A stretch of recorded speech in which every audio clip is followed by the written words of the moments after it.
Well, several times a year, Honor Flight Maine takes veterans on an all-expenses-paid 3-day trip across Washington, D.C. to see the many memorials dedicated to their military service. They just wrapped up their final trip of the year, and our Drew Peters had the chance to go with them. He joins us now with more. Hi, Drew. Brian and Amanda, it was a once-in-a-lifetime opportunity for 76 Maine veterans to travel to Washington. Tears were shed, laughs were shared, and I learned firsthand why this trip is so special to them. We're going to chuck that in? No.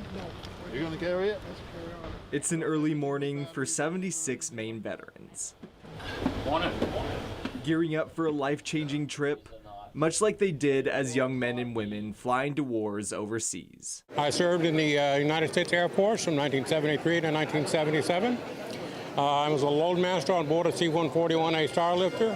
This time, though, Great trip. Yep, thanks. it's a journey that hopes to bring a sense of honor and healing. This is quite joyful for me. I'm looking forward to it, and I think looking forward to what I'm going to feel at the end of it. A chance to see our nation's capital and the memorials dedicated to them free of charge with Honor Flight Maine. No matter which one we're at, you're going to feel, we're each going to feel something, and we're all together, and we share it. God bless our veterans. Thank you very much. Thank you. Thank you for your service. We really never got that kind of reception when we came home, so anything like this is just fantastic. It's icing on the cake. 69. For many, though, All of 7. the healing begins at monuments like the Air Force Memorial. I got over there in October of 69. For Vietnam Air Force vet Bill Lord, it brings back memories of his time as a cargo runner, dropping off supplies in remote fields, constantly taking fire. It brings me back, and it isn't a bad thing because I made it. You know, a lot of guys didn't. We lost 3 planes, crew and all. Memorials bringing back personal memories and telling stories of the thousands of soldiers who served before them. Yes. You look at that, that's every Marine that's been in combat, that's a struggle. We know what that American flag stands for, and we will die for that American flag. And later, at Tomb of the Unknown Soldier in Arlington Cemetery, vets taking part in a wreath-laying ceremony.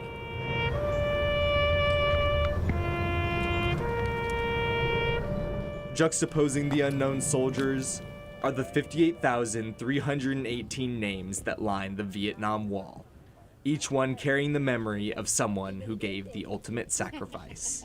Here's my cousin. He's about 4 years older than me, and it chokes me up. It does. I don't know. It's hard. It's hard to, you miss someone. Loss that weighs heavy as the names stare back at you. It just popped right out. That's so strange, But there it is. Yeah. So, Bobby, you remembered, A reunion with an old friend that's helping Vietnam-era submarine vet Bert Sampson heal. This trip means everything to me. It means 50 years of pain is going out the window. I'm going to make that happen. Yes. That's what this trip means to me. And just across the way, the Korean War Memorial serves as a reminder of traumatic times for the trip's only Korean War vet, Raymond Weirs. We were the first one from the United States to land in Korea, so we went right on the front lines right immediately. Standing alongside him, his son and fellow veteran, Randy Weirs. I've always felt really proud of him, but this trip really made me realize how much he sacrificed and how horrible it was to be there for the 10 months that he was there. While each vet has their own stories to tell, many say the best part of the trip has been sharing them with their brothers and sisters in arms. I feel like I've made best friends, and I don't even know their names, but I'm proud. Pride shared by thousands of Maine vets, exemplified by the final stop at the World War II Memorial. All the years I was in the military, if it had to be done, I had to come back to Maine to do it because I couldn't do it anywhere else.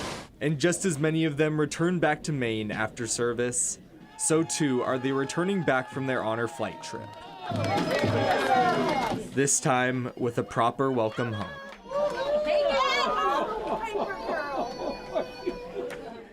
That was hellish. And this is heaven. I don't know how I can put it any other way. To hear some of the stories from this trip that, okay, that chapter of my life is closed, and now I've got the healing, and now I'm moving on. That's what we're here for. The cost for a veteran to go on an Honor Flight Maine trip is around $1,000 each. Next month, News Center Maine will be hosting our annual Honor Flight Telethon, or Maine Telethon, to raise funds to help send vets to D.C. You can also visit honorflightmaine.org to donate. Drew Peters with our inside look of an incredible journey. Drew, our thanks to you tonight.